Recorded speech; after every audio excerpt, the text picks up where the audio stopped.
The court's first case, involving a Rastafarian, highlights the role smaller religious groups have played in the court's history, even as more cases come from mainstream Christian groups. US Envoy Witkoff visits Gaza aid operation that the UN calls unsafe.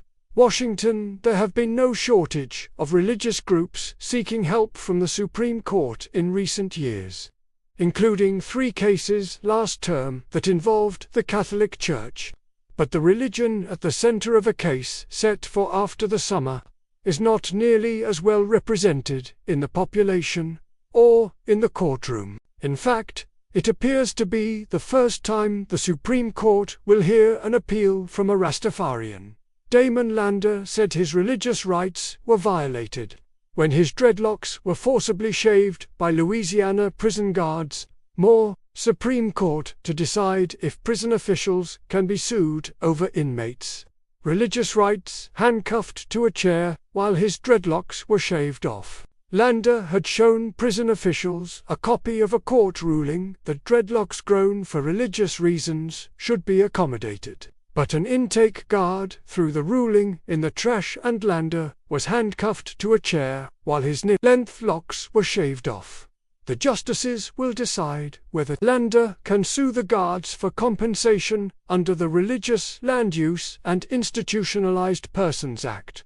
Lander, whose appeal was backed by more than 30 religious groups, and the Justice Department argues that monetary damages are often the only way to hold prison officials accountable when religious rights are violated. Legal experts on religion cases expect the court will side with the Rastafarian.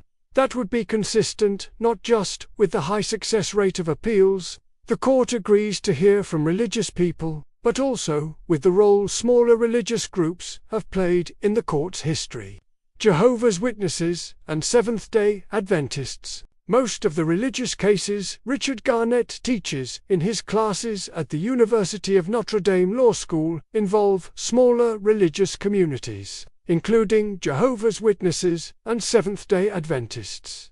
The story of religious freedom in America has developed through cases involving members of minority religions. Garnett said, other court watchers, however, say that was more true in the past than it is now. That's kind of a legacy view, said Carl Esbeck, an expert on religious liberty at the University of Missouri School of Law.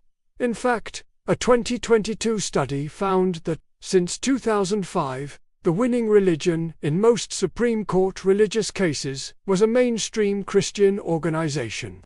In the past, by contrast, pro-religion outcomes more frequently favored minority or marginal religious organizations.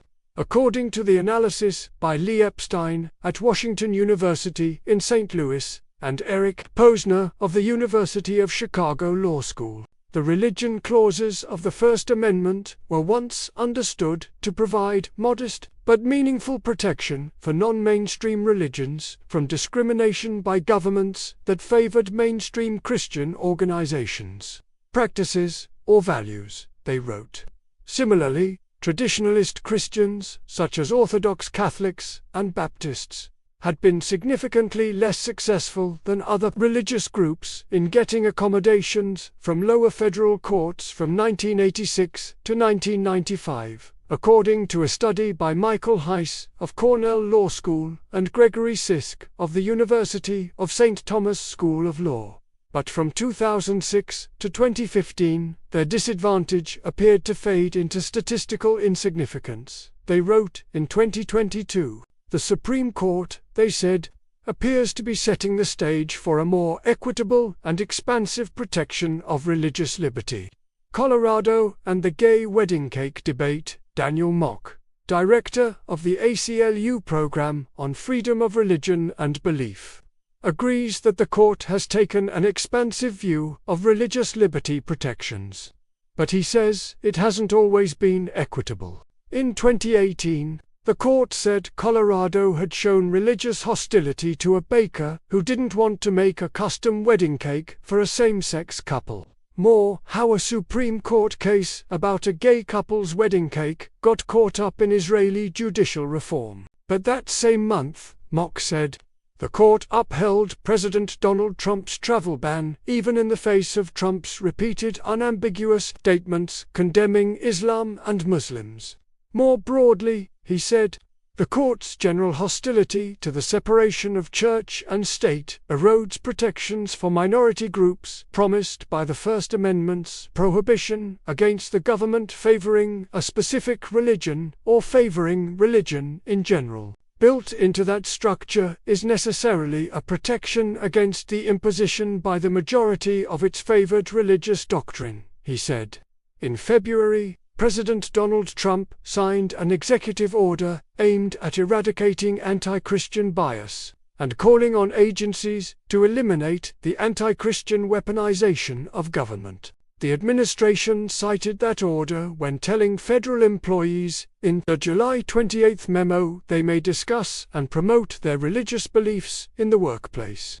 More, Supreme Court blocks Catholic charter school in big setback for religion advocates. Ruling for Amish, built on to benefit other religions. In June, the Supreme Court built upon a 1972 ruling for the Amish as it affirmed the religious rights of parents to remove their elementary school children from class when storybooks with LGBTQ characters are being used. When deciding more than 50 years ago that Amish parents did not have to keep their children in school until age 16, as Wisconsin required. The court said those parents had an argument that probably few other religious groups or sects could make.